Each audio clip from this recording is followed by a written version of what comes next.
Hello, welcome to the channel Krishnai academy. आशा है आप सब अच्छे होंगे और आपका पूरा परिवार भी बहुत अच्छा होगा। चलिए तो हम स्टार्ट करते हैं। प्रैक्टिस सेट 1.5 फर्स्ट और सेकंड क्वेश्चन ऑलरेडी हम कर चुके हैं। आज हम बढ़ते हैं क्वेश्चन नंबर 3 और 4 की तरफ। वर्ड प्रॉब्लम्स हैं। तो ये रहा आपका third question. Third question mother and son की एज के ऊपर डिपेंड है। The question is the sum of father's age and twice the age of his son is 70. If we double the age of father and add it to the age of his son, the sum is 95 and find their present ages. क्या चीज़ find out करनी है हमें? उनके present as हमें find out करने हैं, calculate करने हैं। तो सबसे पहले यहाँ पर दो चीज़ें हैं, फादर्स एज और सन्स एज। तो इन्हें हम एक्स और वाई टर्म्स ले लेते हैं। तो सबसे पहले present age of the father and present age of the son जो है वो मैं एक्स और वाई ले लूँगी। So let's take present age of father be x और सेम इसी तरह से present age of son be y. अब x और y हमने टर्म्स ले लिए हैं। प्रेजेंट एज क्यों लिया है मैंने? क्योंकि यहाँ पर क्वेश्चन में पूछा है फाइंड द प्रेजेंट एज, इसलिए हमने प्रेजेंट एज को ही x और y अज्यूम किया है। अब अगर आप क्वेश्चन देखें तो क्वेश्चन में पूछा है the sum of father's age. Sum मतलब हमें ऐड करना है। तो सम से हमें ये क्लियर हो गया कि मुझे एडिशन करना है। किस चीज़ का एडिशन करना है? फादर्स एज यानी कि x है and twice the age of his son. तो फर्स्ट इक्वेशन जो है यहीं से हमारी बनेगी। सम है फादर्स एज और twice the age of his son. So यहाँ पे मैं लिख लूँगी according to the first condition. जो पहली कंडीशन मुझे दी गई है उसके हिसाब से मेरी इक्वेशन क्या बनेगी? अब सम, तो मुझे एडिशन करना है फादर्स एज। फादर्स एज कितनी है? x and twice the age of his son. Twice the age of his son मतलब सन की प्रेजेंट एज तो y है, उसको ट्वाइस करना है। ट्वाइस मीन्स 2 से मल्टीप्लाई करना है। तो 2 से मल्टीप्लाई करेंगे y को तो हो जाएगा 2y इज 70। इज 70 मैंने आपको बताया था जहाँ पर भी इज वर्ड आता है आपको वहाँ पर इज इक्वल टू ले लेना है और इज 70 हो गया। ये हो गई हमारी फर्स्ट इक्वेशन। देखिए बहुत इजी मेथड से हमारी फर्स्ट इक्वेशन आ गई है। सिर्फ क्वेश्चन ठीक तरह से रीड करना है और उसे समझना है। एक बार आपको ये वाला क्वेश्चन समझ में आ जाए तो आप एज से रिलेटेड जो भी क्वेश्चंस है उन्हें आप सॉल्व कर सकते हैं। देखते हैं सेकेंड कंडीशन क्या दी गई है। If we double the age of father, double करनी है किसकी एज? फादर की age. If we double the age of father and add it, add means again हमें एडिशन ही करना है, add it to the age of his सन।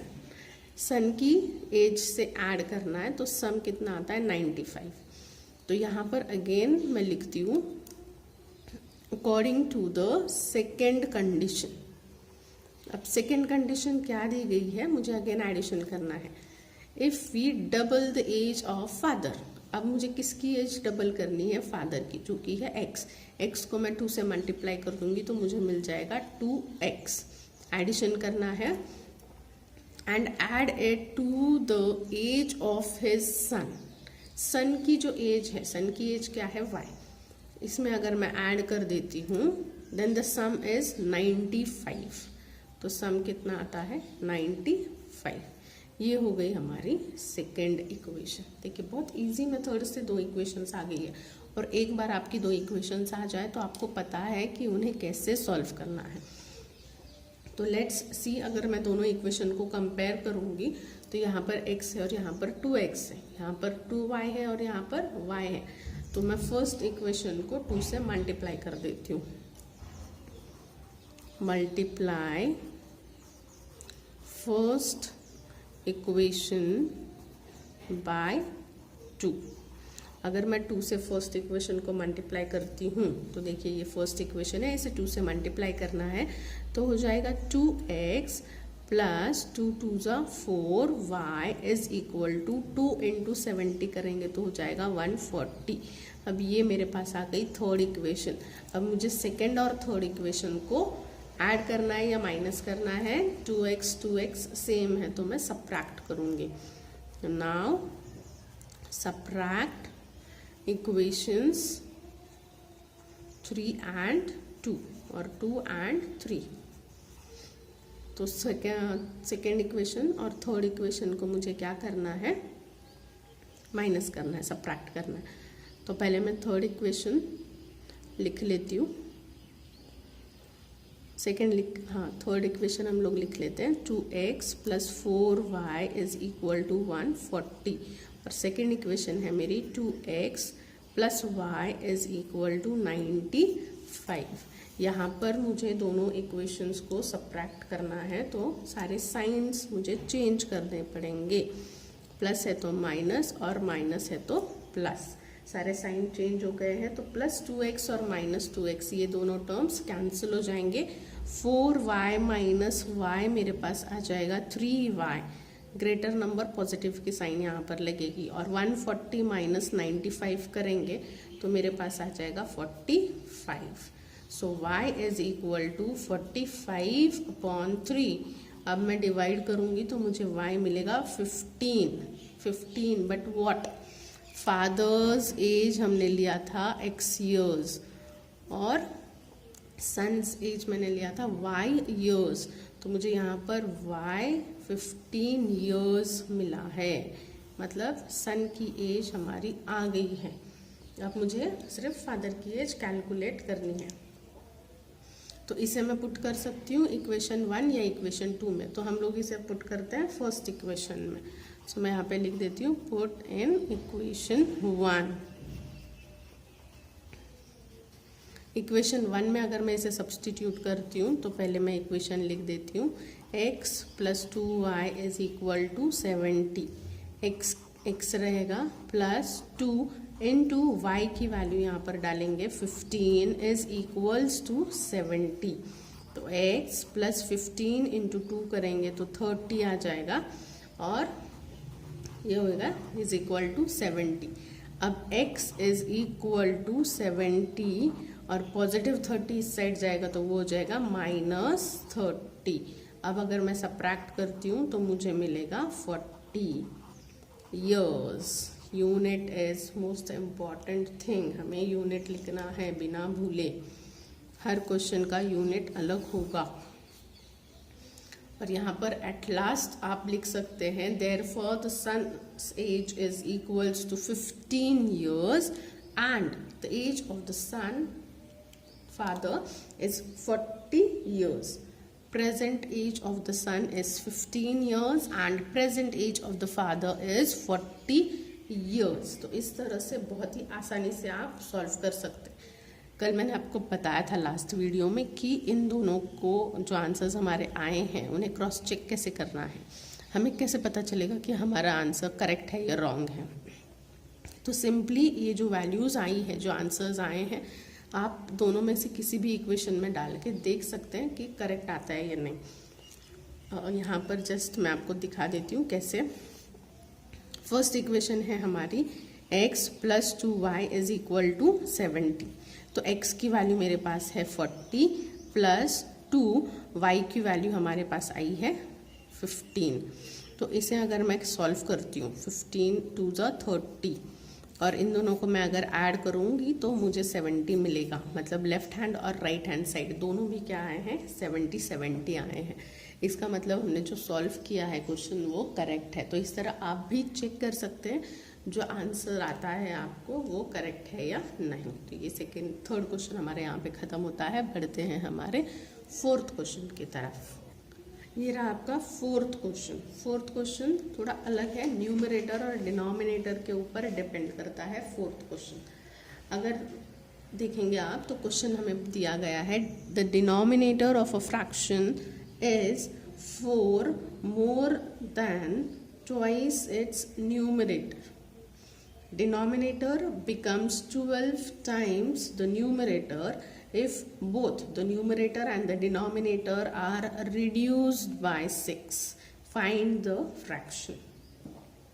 जब एक बार पहली बार जब आप क्वेश्चन पढ़ते हो तो कुछ समझ में ही नहीं आता है, सब सर के ऊपर से जाता है। इसीलिए मैंने आपको बताया था कि जो वर्ड प्रॉब्लम्स है स्पेशली यहाँ पे एटलीस्ट 3 बार क्वेश्चन पढ़ना है, मिनिमम 3 बार, ताकि क्वेश्चन में क्या पूछा जा रहा है वो आपको समझ में आ जाए। एक बार समझ में आ गया कि क्वेश्चन में क्या पूछा है, फिर आप सॉल्यूशन की तरफ बढ़ सकते हो। तो इतना तो पता चल गया कि कुछ तो फ्रैक्शन के बारे में है। अब फ्रैक्शन में है तो डिनोमिनेटर और न्यूमरेटर ऐसे 2 टर्म्स हैं। तो सबसे पहले हम न्यूमरेटर और डिनोमिनेटर को x और y मान लेते हैं। तो ये सपोज न्यूमरेटर है और ये डिनोमिनेटर है, ये मैं आपके एक्सप्लेनेशन के लिए बता रही हूँ। तो न्यूमरेटर को x ले लेते हैं और डिनोमिनेटर को y ले लेते हैं, ठीक है। आप चाहे तो यहाँ पर वर्ड्स में भी लिख सकते हैं कि let's numerator be x and denominator be y। अब हम पढ़ते हैं क्वेश्चन की तरफ। फर्स्ट जो सेंटेंस है उसे रीड करते हैं। फर्स्ट सेंटेंस हमें दिया गया है कि the denominator of a fraction, denominator of a fraction is 4 more than twice its numerator। देखिए डिनोमिनेटर ऑफ अ फ्रैक्शन है, डिनोमिनेटर क्या लिया है हमने, y लिया है।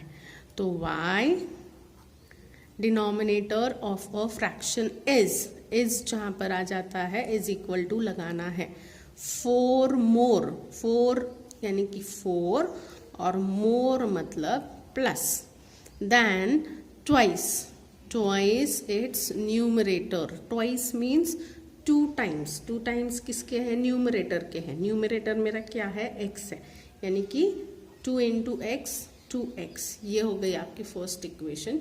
इसे बस थोड़ा सा अरेंज करना है। तो ये सेंटेंस, ये इक्वेशन कैसे आई मेरी, according to the first condition. तो ये लिखना बहुत ज़रूरी है कि according to the first condition ये आ गया है। अब मुझे क्या करना है, इसे थोड़ा मैं चेंज करूँगी जिससे कि स्टैंडर्ड फॉर्म में मैं इक्वेशन लेकर आ जाऊँ। तो मैं 4 को लेफ्ट हैंड साइड शिफ्ट करूँगी और y को इस तरफ शिफ्ट करूँगी। तो देखिए 2x as it is, positive y इस साइड आ गया तो नेगेटिव y हो गया, और ये 4 इस साइड चला गया, पॉजिटिव 4 इस साइड चला गया तो वो हो जाएगा -4। इसे मैं नाम दे देती हूँ फर्स्ट इक्वेशन। अब फर्स्ट इक्वेशन हो गई है, तो अब हम देखते हैं हमारी सेकेंड इक्वेशन कैसे बनती है। सेकेंड इक्वेशन के लिए सेकेंड स्टेटमेंट पढ़ते हैं। सेकेंड स्टेटमेंट हमारे पास है कि डिनोमिनेटर बिकम्स 12 टाइम्स। डिनोमिनेटर क्या हो जाता है, 12 टाइम्स हो जाता है the numerator. Denominator becomes 12 times the numerator if both numerator and denominator are reduced by 6। जब न्यूमरेटर और डिनोमिनेटर इन दोनों को हम रिड्यूस करते हैं 6 से, रिड्यूस मतलब कम करते हैं, कम मतलब माइनस का साइन आ जाएगा।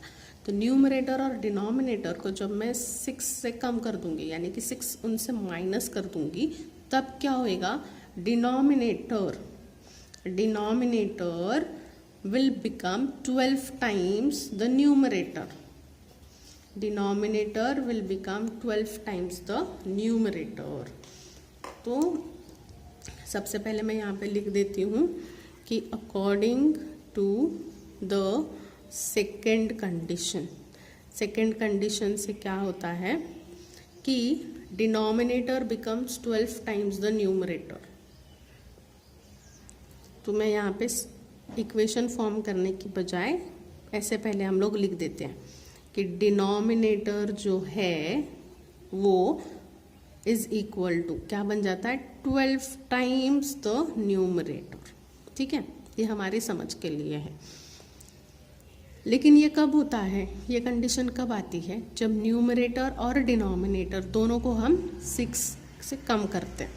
अगर मैं न्यूमरेटर मेरा क्या था x, इससे मैं अगर 6 से रिड्यूस करती हूँ, if numerator and denominator are reduced by 6, then 6 से कम करते हैं तो क्या हो जाएगा, न्यूमरेटर क्या हो जाएगा, पहला न्यूमरेटर x है, उसे मैं 6 से कम कर दूंगी, मतलब उसमें से 6 माइनस कर दूंगी, x माइनस 6 करूंगी, और डिनोमिनेटर क्या करूंगी, y माइनस 6 करूंगी। ये जो कंडीशन है ये कब आती है, जब न्यूमरेटर और डिनोमिनेटर दोनों को हम रिड्यूस करते हैं, दोनों को हम कम करते हैं 6 से, मतलब उनसे 6 माइनस करते हैं, तब ये कंडीशन हमें मिलती है। अब मैं इक्वेशन, ये जो दो आई है मेरे पास वैल्यूज, वो इसमें डाल देती हूँ। तो 12 न्यूमरेटर क्या है, x माइनस 6 है, इज इक्वल टू डिनोमिनेटर क्या है, y माइनस 6। सो यहाँ पे आप देख सकते हैं एक इक्वेशन बन गई है। अब ये जो इक्वेशन मेरी बनी है, इसमें ब्रैकेट ओपन करना पड़ेगा और सॉल्व करना पड़ेगा ताकि एक प्रॉपर इक्वेशन मेरे पास आ जाए। तो सबसे पहले मैं फर्स्ट जो ब्रैकेट है वो ओपन करूँगी। 12 इंटू एक्स अगर मैं मल्टीप्लाई करती हूँ तो मेरे पास आ जाएगा 12x माइनस 12 माइनस 6 अगर मैं करती हूँ तो 12 माइनस 6, 12 इंटू 6 करेंगे तो मेरे पास आ जाएगा 72 is equal to y minus 6। अब 72 को इस साइड ले जाते हैं और y को इस साइड ले आते हैं तो हो जाएगा 12x minus y, positive y इस साइड आ जाएगा तो माइनस y हो जाएगा, माइनस 6 और माइनस 72 इस साइड आ जाएगा तो वो हो जाएगा पॉजिटिव 72। तो ये हो जाएगा 12x minus y is equal to, minus plus क्या हो जाता है, माइनस हो जाता है, तो यहाँ पर आ जाएगा 66। ये आ गई मेरे पास सेकेंड इक्वेशन। अब मेरे पास फर्स्ट और सेकेंड दोनों इक्वेशन है। यहाँ पर 12x है, यहाँ पर 2x है, ये माइनस वाई है, ये भी माइनस वाई है, तो ये दोनों साइन सेम है। इसका मतलब मुझे अब क्या करना है, दोनों जो इक्वेशंस हैं उन्हें सबट्रैक्ट करना है। तो मैं यहाँ पर लिख देती हूँ subtract equations first and second. तो फर्स्ट और सेकेंड इक्वेशन को सिंपली मुझे सबट्रैक्ट करना है। अगर मैं इनको सबट्रैक्ट कर देती हूँ तो मुझे x या फिर y इनमें से किसी की वैल्यू जो है वो मिल जाएगी। तो फर्स्ट जो इक्वेशन है वो है 2x minus y is equal to minus 4, और सेकेंड इक्वेशन है 12x minus y is equal to 66। हम इन्हें सबट्रैक्ट कर रहे हैं, यानी मुझे सारी साइंस जो है वो चेंज करने पड़ेंगे। माइनस कर रहे हैं हम, तो यहाँ पर भी माइनस, ये माइनस है तो ये प्लस हो जाएगा, और ये प्लस है तो ये माइनस हो जाएगा। इस तरह सारे साइन आपको चेंज करने हैं। तो प्लस वाई और माइनस वाई कैंसिल हो जाएगा, प्लस 2x और minus 12x, plus 2x minus 12x हो जाएगा माइनस, तो 12 में से 2 गया, 10x बचा, बट ग्रेटर नंबर का साइन माइनस साइन लगेगा, is equal to minus 4 and minus 66। Minus minus है दोनों नंबर्स तो ये ऐड होंगे, 66 और 4 को मैं ऐड करती हूँ तो 70 हो जाएगा, और दोनों नंबर्स माइनस है इसलिए यहाँ पर नेगेटिव साइन आएगा। दोनों तरफ नेगेटिव साइन है तो मैं कैंसिल कर सकती हूँ, तो मुझे x की वैल्यू मिलेगी 70/10 मतलब 7। तो x की वैल्यू मेरे पास आ गई है 7, 7 10 70। अब मैं इसे सिंपली पुट कर सकती हूँ इक्वेशन 1 में। इक्वेशन 1 में अगर मैं इस वैल्यू को पुट कर देती हूँ यहाँ पर तो मुझे y की वैल्यू भी मिल जाएगी। तो अब इसे हम पुट करते हैं इक्वेशन 1 में। इक्वेशन 1 क्या है, y is equal to 4 plus 2x, ये भी ले सकते हैं और ये भी ले सकते हैं। तो y is equal to 4 plus 2 into x की वैल्यू है 7। सो ये हो जाएगा 4 प्लस 2 7 ज़ा 14। तो y की वैल्यू मुझे यहाँ पर मिल जाएगी 4 प्लस 14 18। तो ये हो गई y की वैल्यू और ये हो गई x की वैल्यू। इतना ही करके रुकना नहीं है, हमें फ्रैक्शन फाइंड आउट करना है। क्वेश्चन में देखिए क्या पूछा था, फाइंड द फ्रैक्शन। फ्रैक्शन हमने न्यूमरेटर डिनोमिनेटर एक्स वाई इस तरह से लिया था। तो लास्ट में मैं लिख सकती हूँ देयरफॉर द फ्रैक्शन इज, पहला एक्स है न्यूमरेटर 7 और डिनोमिनेटर है 18। So this is your final answer. देखिए अगर आपको टीचिंग पसंद आ रही है तो चैनल सब्सक्राइब कीजिए, लाइक कीजिए, आपके फ्रेंड्स के साथ शेयर कीजिए। लॉकडाउन है, पढ़ाई नहीं हो रही है, बट ट्राई कीजिए, पढ़ाई कीजिए, बहुत ही आसान है, 10th स्टैंडर्ड है। और आपको अगर किसी और स्टैंडर्ड्स के लिए, किसी और क्लासेस के लिए आपको वीडियो चाहिए तो प्लीज़ कमेंट करके बताइए।